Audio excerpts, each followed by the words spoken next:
فەرشی دەستچنی پارێزگای ورمێ وێڕای هەبوونی پێگە و مێژوویەکی گرنگ تا ئێستا نەبووە بڕندەیەشی تایبەت. کەرتی چنینی فەرش و مافوری ئەو پارێزگایەش وەکو هەموو ڕۆژهەڵاتی کوردستان خاوەنی کێشە و گرفتی خۆیەتی.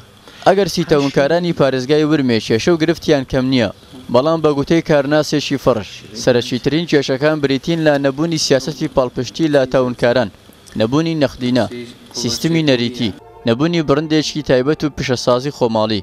لەو ناوەدا بە گوتەی تاونکاران بەرهەمی ماندووبوونی ئەوان کە نمودێکی هونەری لە مێژینەی کووردە لەلایەن دەڵاڵەکانی تەورێزەوە دەکڕێتەوە و هەر بەناوی خۆشیانەوە دەیفرۆشن. بەپێی ئەماری دەستگا حکوومیەکانی پارێزگای ورمێ کەرتی فەرش دوای کەرتی کشتوکاڵ دووهەمین کەرتی پڕداهاتی ئەو پارێزگایە. کەرتی فەرش لە شارەکانی ورمێ خۆی تیکا و بۆکان میاندوا و سائینقەڵا و مەهاباد جێگە و پێگەیەکی تایبەتی هەیە. ناسراوترین تەرحە کوردیەکان بریتین لە ئەفشاری تکاو، ڕیزماسی و میناخانی. سەرۆشی ڕێکخراوی پیشەسازی کانگا و بازرگانی پارێزگای ورمێ سەبارەت بە کێشەکانی کەرتی فەرش لەو پارێزگایەدا ڕایگەیاندووە. ئەگەر چالاکانی کەرتی فەرش دەیانەوێت لە بازاڕە جیهانیەکاندا هەبن و ببنە خاوەنی بڕندەیەکی تایبەت، دەبێت پابند بن بە شێوەی نوێیەکانی فرۆش لە بازاڕدا و سندیکایەکی یەگرتو و کارامەیان هەبێت.